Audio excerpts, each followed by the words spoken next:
الحمد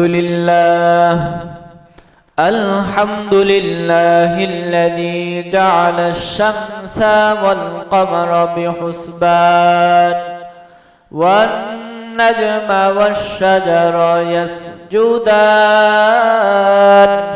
وفضل زمانا على زمان كما فضل مكانا على مكان وإنسانا على إنسان ونشهد أن لا إله إلا الله وحده لا شريك له ونشهد أن سيدنا وسندنا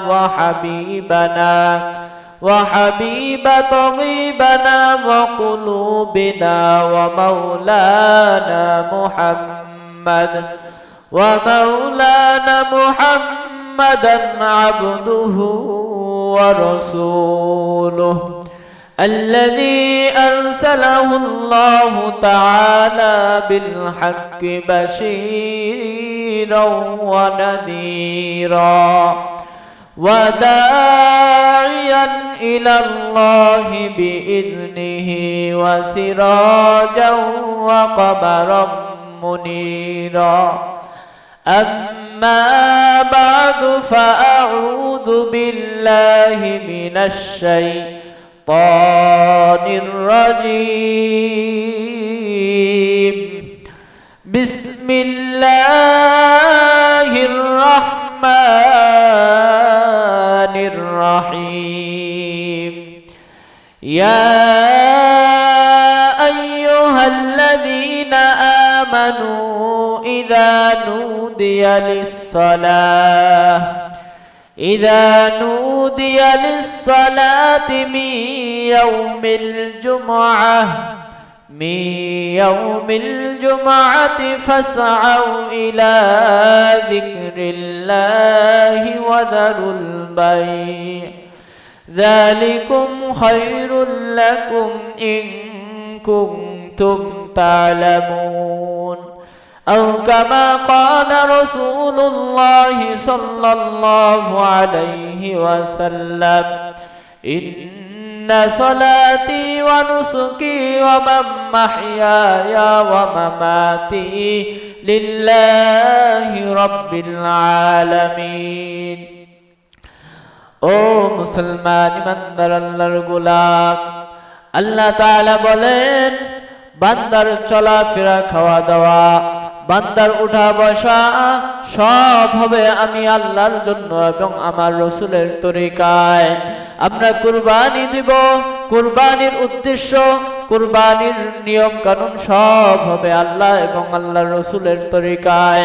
ও মুসলমান ইমানদার আল্লাহর গোলাম হযরত ইব্রাহিম আলাইহিস সালাতু ওয়াস সালাম আল্লাহ তাআলার কাছে প্রতিনিয়ত দোয়া করেন রব্বি হাবলি মিনাস সালিহিন আয় আল্লাহ আপনি আমাকে একটা নেক সন্তান দান করেন আয় আল্লাহ আপনি আমাকে একটা নেক সন্তান দান করেন 86 বছর পর্যন্ত আল্লাহ তাআলার কাছে হযরত ইব্রাহিম আলাইহিস সালাতু ওয়াস সালাম একটা সন্তানের জন্য কান্নাকাটি করার পর 86 বছর বয়সে বিবি হাজেরা আলাইহিস সালাতু ওয়াস সালামের গর্ভে আল্লাহ তাআলা হযরত ইসমাঈল আলাইহিস সালাতু ওয়াস সালামকে দান করলেন হযরত ইসমাঈল আলাইহিস সালাতু ওয়াস সালাম যখন দুনিয়ার বুকে আসলেন আল্লাহ তাআলা হযরত ইব্রাহিম আলাইহিস সালাতু ওয়াস সালামকে জানায়া দেয় ও ইব্রাহিম তুমি আমার তুমি তোমার মহব্বতের বস্তুকে কুরবানি দাও ইব্রাহিম আলাইহিস সালাতু ওয়াস সালাম 100 উট কুরবানি দিয়ে দিলেন আল্লাহ তাআলা আবারো জানায় দেয় ও ইব্রাহিম হয় নাই তুমি তোমার মহব্বতের বস্তুকে কুরবানি দাও ইব্রাহিম আলাইহিস সালাতু ওয়াস সালাম 100 দুম্বা কুরবানি দিয়ে দিলেন আবারো ইব্রাহিম আলাইহিস সালাতু ওয়াস সালামকে আল্লাহ তাআলা জানায় দেয় ও ইব্রাহিম তোমাকে তোমার মহব্বতের বস্তুকে কুরবানি করার কথা বলা হয়েছে ইব্রাহিম আলাইহিস সালাতু ওয়াস সালাম আবার 100 দুম্বা, 100 উট, 100 গরু কুরবানি দিয়া দেয়। তারপরে আল্লাহ তাআলা বলে, ও ইব্রাহিম, তোমার মহব্বতের বস্তু এখনো কুরবানি হয় নাই। ইব্রাহিম আলাইহিস সালাতু ওয়াস সালামের বুঝতে বাকি রইল না, তার সবচাইতে মহব্বতের বস্তু হলো ইসমাঈল আলাইহিস সালাতু ওয়াস সালাম। ইব্রাহিম আলাইহিস সালাতু ওয়াস সালাম ইসমাঈল আলাইহিস সালাতু ওয়াস সালামকে ডাক দিয়ে বলে, ও বাবা ইসমাঈল, আল্লাহ তাআলা আমাকে স্বপ্নে যুগে দেখাইছে আমি তোমাকে জবাই করতেছি। ইসমাঈল আলাইহিস সালাতু ওয়াস সালাম জবাব দেয়, ও বাবা, এটাই যদি স্বপ্নে দেখে থাকো তাহলে তুমি আমাকে জবাই করো, আমার কোনো আফসোস নাই। যেমন বাবা তেমন সন্তান, যেমন সন্তান তেমন বাবা। কথা বলেন ঠিক না বেঠিক?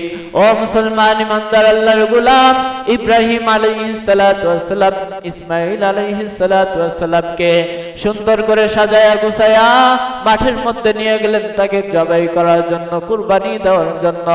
যখন নিয়ে গেলেন, ইসমাঈল আলাইহিস সালাতু ওয়াস সালাম ডাক দিয়ে বলে, ও বাবা, তুমি যদি আমাকে কুরবানি দিতে চাও তাহলে তোমার মনের মধ্যে একটা কষ্ট লাগবে, অতএব তুমি তোমার চোখ দুটো বেঁধে নাও। যখন ইব্রাহিম আলাইহিস সালাতু ওয়াস সালাম চোখ দুটো বেঁধে নিয়ে ইসমাঈল আলাইহিস সালাতু ওয়াস সালামকে ছুরির তলে শোয়াইলেন। ছুরির তলে শোয়ানোর পরক্ষণেই আল্লাহ তাআলা বলেন, ও জিবরাইল, যাও যাও, আমার ইব্রাহিমকে পরীক্ষা করা হয়েছে, দ্রুত যাও, জান্নাত থেকে একটা দুম্বা নিয়ে ইসমাঈল আলাইহিস সালাতু ওয়াস সালামকে ছুরির তল দিকে সরিয়ে দুম্বাটাকে তুমি বসায়া দাও। ইব্রাহিম আলাইহিস সালাতু ওয়াস সালাম যখন ছুরি চালাবে, এমন সময় জিবরাইল আলাইহিস সালাতু ওয়াস সালাম আয়েশা ইসমাঈল আলাইহিস সালাতু ওয়াস সালামকে সরায়া ইসমাঈল আলাইহিস সালাতু ওয়াস সালামের জায়গায় দুম্বাটাকে দিলেন। দুম্বা কুরবানি হয়ে গেল। ইব্রাহিম আলাইহিস সালাতু ওয়াস সালাম চোখের বাঁধ খুলে দেখেন ইসমাঈল আলাইহিস সালাতু ওয়াস সালামের জায়গায় একটা দুম্বা কুরবানি হয়ে গেছে।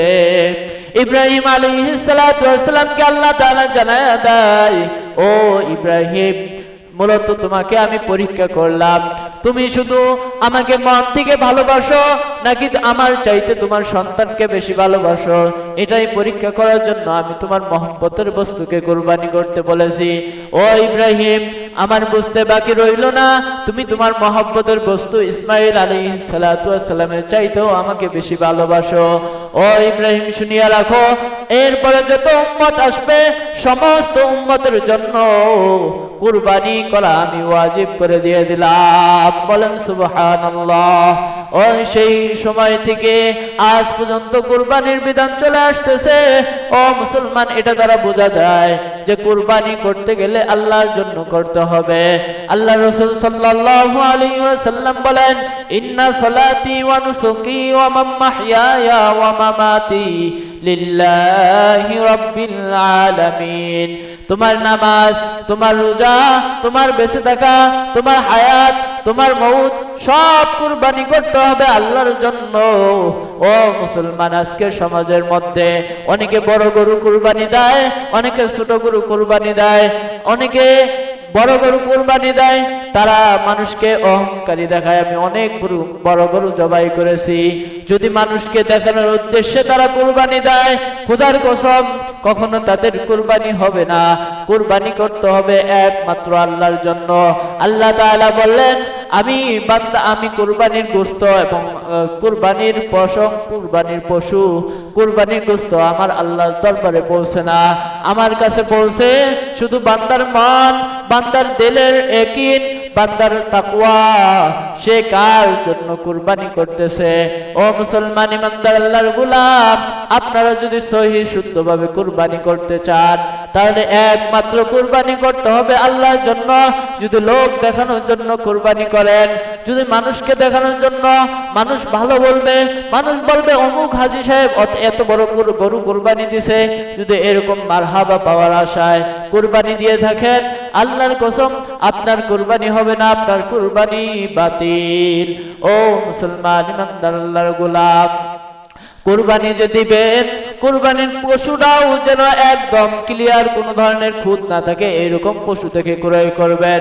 আপনারা যখন কুরবানির পশু ক্রয় করবেন, দেখবেন গরুর লেজ কাটা কিনা, গরুর পা ভাঙ্গা কিনা, গরুর মধ্যে কোনো খুঁত আছে কিনা, গরুটা গাভীন কিনা, এগুলো সর্বদিক থেকে খেয়াল করে গরু কিনবেন, যাতে গরুর কুরবানি যে করবেন আপনার নিয়তের সাথে আপনার বস্তুও যেন একদম ক্লিয়ার ফুল থাকে, কোনো ধরনের ভেজাল না থাকে। যদি এইভাবে আল্লাহ রসুলের তরিকায় আল্লাহ তাআলার হুকুম অনুযায়ী কুরবানি করতে পারেন, আপনার কুরবানি ইব্রাহিম আলাইহিস সালাতু ওয়াস সালামের মতো আল্লাহর দরবারে পৌঁছে যাবে। এখন প্রশ্ন হলো, হুজুর কুরবানি কাদের উপর ফরজ?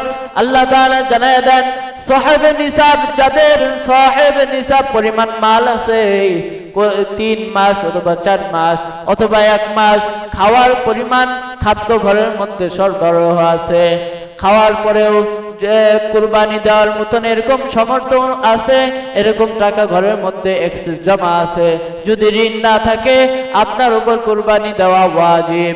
যদি কুরবানি দেন, হাদিসের মধ্যে আছে কুরবানির ফজিলত হাদিসের মধ্যে জানায় দেয় যে কুরবানির প্রত্যেক বস্তুর শরীরের মধ্যে যত পশম থাকবে, প্রত্যেকটা পশমের পরিমাণ সওয়াব আল্লাহ তাআলা আমলনামায় দিয়ে দিবেন। বলেন সুবহানাল্লাহ।